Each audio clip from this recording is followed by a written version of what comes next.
بسم اللہ الرحمن الرحیم۔ السلام علیکم۔ حضرت ابو ہریرہ رضی اللہ تعالیٰ عنہ حضور اکرم کا ارشاد نقل فرماتے ہیں کہ جس نے میری اطاعت کی اس نے اللہ کی اطاعت کی، اور جس نے میری نافرمانی کی اس نے اللہ کی نافرمانی کی، اور جس نے میرے مقرر کردہ امیر کی اطاعت کی اس نے میری اطاعت کی، اور جس نے میرے امیر کی نافرمانی کی اس نے میری نافرمانی کی۔ اور حضرت ابو ہریرہ رضی اللہ تعالیٰ عنہ ہی سے روایت ہے کہ حضور نے فرمایا، میری پوری امت جنت میں داخل ہوگی سوائے اس کے جو انکار کرے۔ عرض کیا گیا، آ رسول اللہ، انکار کون کرے گا؟ آپ نے فرمایا، جس نے میری اطاعت کی وہ جنت میں داخل ہوگا، اور جس نے میری نافرمانی کی اس نے انکار کیا۔ حضرت ابو موسیٰ اشعری رضی اللہ تعالیٰ عنہ سے روایت ہے کہ حضور اکرم نے فرمایا، میری اور اس دین کی مثال جس کے ساتھ اللہ تعالیٰ نے مجھے بھیجا اس شخص کی سی ہے جو اپنی قوم کے پاس آیا اور کہا، اے میری قوم،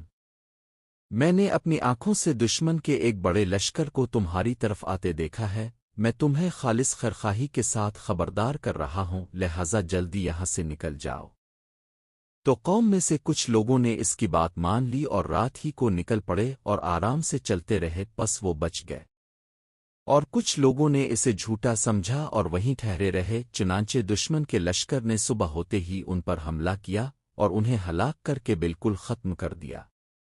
یہ مثال ان لوگوں کی ہے جنہوں نے میری بات مانی اور اس دین حق پر عمل کیا جسے میں لے کر آیا، اور ان لوگوں کی ہے جنہوں نے میری نافرمانی کی اور اس دین حق کو جھٹلا دیا جسے میں لے کر آیا۔ حضرت عبداللہ بن عمر رضی اللہ تعالیٰ عنہما سے روایت ہے کہ حضور اکرم نے فرمایا، جو کچھ بنی اسرائیل پر پیش آیا وہ سب کچھ میری امت پر بھی ضرور آئے گا، اور دونوں میں ایسی مشابہت ہوگی جیسے ایک جوتا دوسرے جوتے کے برابر ہوتا ہے، یہاں تک کہ اگر بنی اسرائیل میں کسی نے علانیہ اپنی ماں کے ساتھ زنا کیا ہوگا تو میری امت میں بھی کوئی ایسا شخص ہوگا جو یہ کام کرے گا۔ اور بنی اسرائیل 72 فرقوں میں بٹ گئے تھے، میری امت 73 فرقوں میں بٹ جائے گی، ان میں سے ایک کے سوا باقی سب جہنم میں جائیں گے۔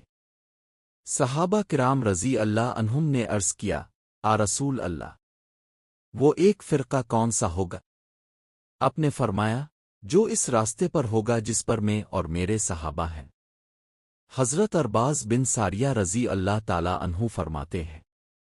ایک دن حضور نے ہمیں نماز پڑھائی، پھر ہماری طرف متوجہ ہوئے اور ایسا مؤثر واز فرمایا کہ آنکھوں سے آنسو بہنے لگے اور دل کانپ گئے۔ ایک شخص نے عرض کیا، آ رسول اللہ، آپ کا یہ واز ایسا لگتا ہے جیسے رخصت ہونے والے کا آخری واز ہوتا ہے، لہذا ہمیں خاص طور پر کس بات کی وصیت فرماتے ہیں؟ آپ نے فرمایا، میں تمہیں اللہ سے ڈرنے اور امیر کی بات سننے اور ماننے کی وصیت کرتا ہوں، چاہے وہ حبشی غلام ہی کیوں نہ ہو، کیونکہ میرے بعد تم میں سے جو زندہ رہے گا وہ بہت سے اختلافات دیکھے گا، پس تم پر لازم ہے کہ میری سنت اور ہدایت یافتہ خلافۂ راشدین کی سنت کو لازم پکڑو اور اسے مضبوطی سے تھام لو، اور دین میں نئی باتوں سے بچو، کیونکہ دین میں ہر نئی بات بدعت ہے اور ہر بدعت گمراہی ہے۔ حضرت عمر فاروق رضی اللہ تعالیٰ عنہ سے روایت ہے کہ حضور اکرم نے فرمایا، میں نے اپنے رب سے اپنے بعد صحابہ کے درمیان ہونے والے اختلاف کے بارے میں سوال کیا، تو اللہ تعالیٰ نے میری طرف یہ وحی فرمائی، اے محمد، آپ کے صحابہ میرے نزدیک آسمان کے ستاروں کی مانند ہیں، ہر ستارے میں نور ہے، اگرچہ بعض ستارے بعض سے زیادہ روشن ہیں۔ پس جب صحابہ کسی معاملے میں اختلاف کریں تو جو شخص ان میں سے کسی ایک کی رائے پر عمل کرے گا وہ میرے نزدیک ہدایت پر ہوگا۔ اور اپنے فرمایا، میرے صحابہ ستاروں کی مانند ہیں، تم جس کی بھی پیروی کرو گے ہدایت پا جاؤ گے۔ حضرت حذیفہ رضی اللہ تعالیٰ عنہ سے روایت ہے کہ حضور اکرم نے فرمایا، مجھے معلوم نہیں کہ میں تم میں کب تک رہوں گا، اور اپنے حضرت ابو بکر صدیق رضی اللہ تعالیٰ عنہ اور حضرت عمر رضی اللہ تعالیٰ عنہ کی طرف اشارہ کرتے ہوئے فرمایا، میرے بعد ان دونوں کی پیروی کرنا اور عمار کی سیرت اختیار کرنا، اور ابن مسعود جو کچھ تمہیں بتائیں اسے سچ جاننا۔ حضرت بلال بن حارث مزنی رضی اللہ تعالیٰ عنہ سے روایت ہے کہ حضور اقدس نے فرمایا،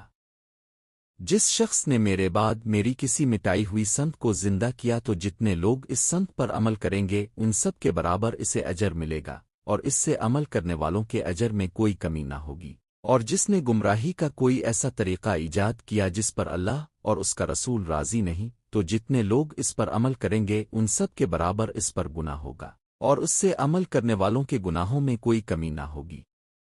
حضرت عمرو بن عوف رضی اللہ تعالی عنہ سے روایت ہے کہ حضور نے فرمایا،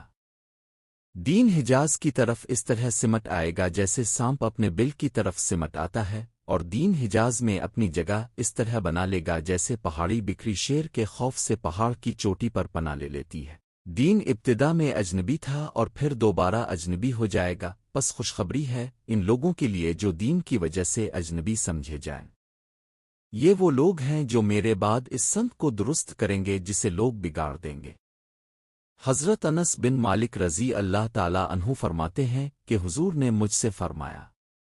اے میرے بیٹے،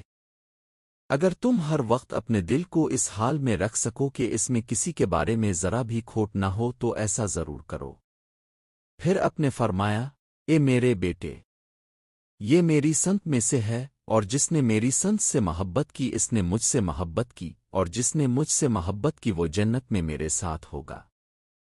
حضرت ابن عباس رضی اللہ تعالی عنہما سے روایت ہے کہ حضور اکرم نے فرمایا،